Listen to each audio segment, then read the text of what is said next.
On this week's Most Craved, we're dedicating an entire episode to that web-crawling menace, Spider-Man. Spider-Man, friend or foe? Friend. Friend.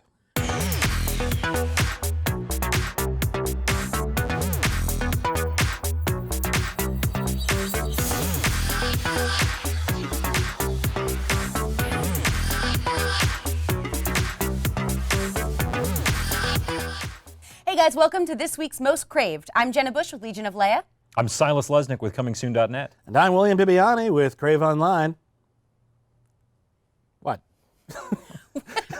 You expecting something? What? Yes. Spider-Man episode, everybody. Come on, let's do this. This has been a huge week for comic book news with the announcement that Spider-Man's going back to Marvel. Yay! Wow, well, sort of going back to Marvel. What we know Functionally. right now is that Sony and Marvel have worked out a deal. It's been officially announced. Spider-Man's going to appear in a Marvel Cinematic Universe film, which is probably, but not 100% confirmed, Captain America Civil War, and then we'll get his own film in 2017. Pushing back all of the other releases. Most of them. There's this immediate push. I guess they don't want them to be all too tight-knit together.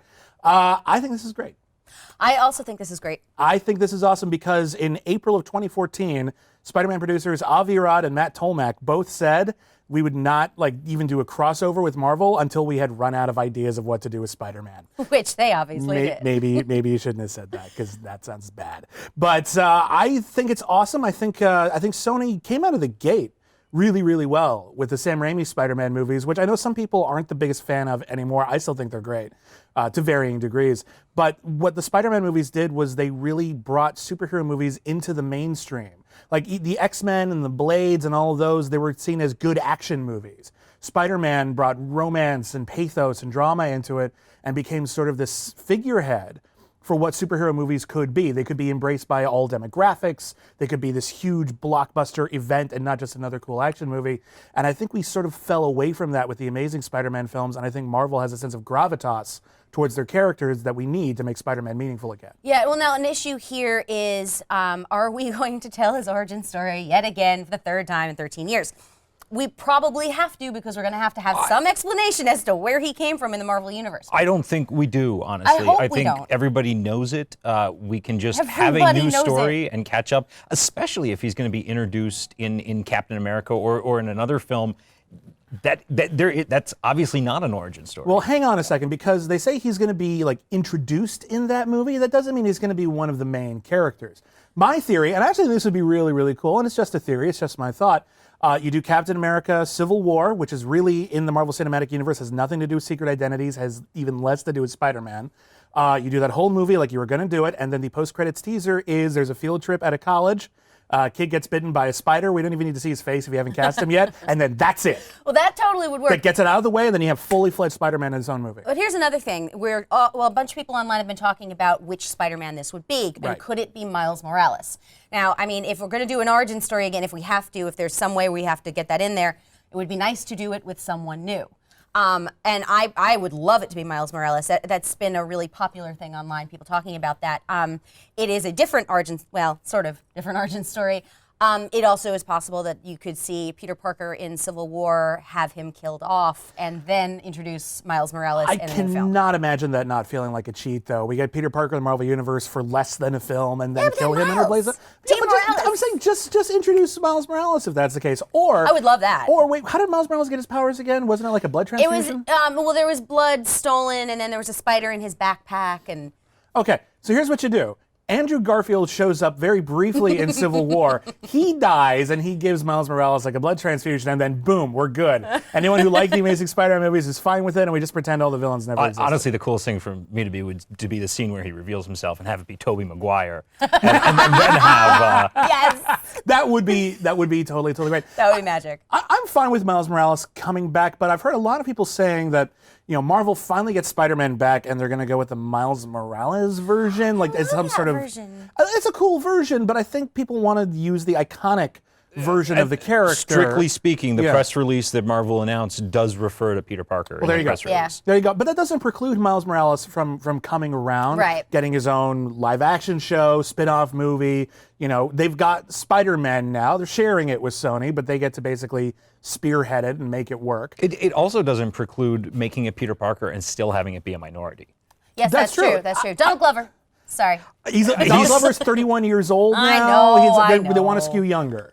Because I mean, that's one of the great things about the Ultimate Comics is seeing the like really young Peter Parker with the rest of the Avengers, and we have an older set of Avengers now. Are there any names that have popped up to you guys that have stuck out as that would be a great Peter Parker?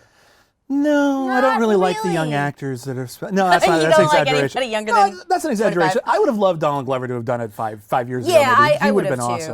awesome. I heard Dylan O'Brien, a young actor I really quite like. He was in The Maze Runner. God, I hope I'm getting that name right. But I think he's good. I heard Logan Lerman, and I can see it. Well, but he was he's up not my for number it one. before. Yeah. But one of my troubles with Logan Lerman is he's almost so perfect for what we picture Right. that it's Yeah. kind of bland at this point, having Well, it be the third iteration Right. of. And yet we got excited when Benedict Cumberbatch was like really on the nose casting for Doctor Strange. It's true. I mean, it would be interesting to see if we did go with a minority, and I honestly think that's a good idea. It'd be a great idea. One of the somebody had said to me once that they loved Spider-Man because he could be anybody really once the mask is on, and I think that's kind of cool. And Donald Glover was part of the inspiration for Miles Morales as well. Yeah, everyone so thought Donald Glover would make a great Spider-Man, so they helped. if we don't do an origin story, could we pick it up when he's a little older? How about that? Well, I think what they need realistically is Daniel Radcliffe, and not literally Daniel Radcliffe, but who Daniel Radcliffe was to Harry Potter. I want to see a Spider-Man that for the next 10 years appears in a whole bunch of films, and we see growing up to become an older Peter Parker. It's really interesting because they always say that when they do like a Spider-Man movie. So we want to start him off like really, really young. And they said that for like Amazing Spider-Man. Yeah, we want to show him in high school. We don't want him to grow up super fast. And then he graduates in the first scene of Amazing Spider-Man 2. Yeah. Yeah, That commit. wasn't the only problem with Amazing No, Spider-Man oh God, 2. if that was the only problem with Amazing Spider-Man 2, I'd been fine. Say what you will about Spider-Man 3, it didn't send Sony screaming back to Marvel saying, help us do our franchise. But no, I mean, I agree the idea of a younger Spider-Man is good. That's something that the Marvel Universe is really lacking in its cinematic version is younger characters. Spider-Man fulfills a lot of needs that Marvel doesn't have. You got a younger character. You also have a street-level character, which really they're only focusing on Netflix shows. All of their big movies are big world-spanning, terrorist-fighting, alien invasion killing superheroes. And here's a guy who's some of his most iconic stories are about how he hasn't eaten today, and damn it, the Rhino is still just won't stop robbing banks, and Aunt May is sick. Like, we don't have that in the Marvel Cinematic Universe, and Spider-Man could be great. And could theoretically influence the Netflix shows as far as the Daily Bugle and what we see on those. Yeah, there could be crossovers of all sorts. I will say this, J.K. Simmons should stick around.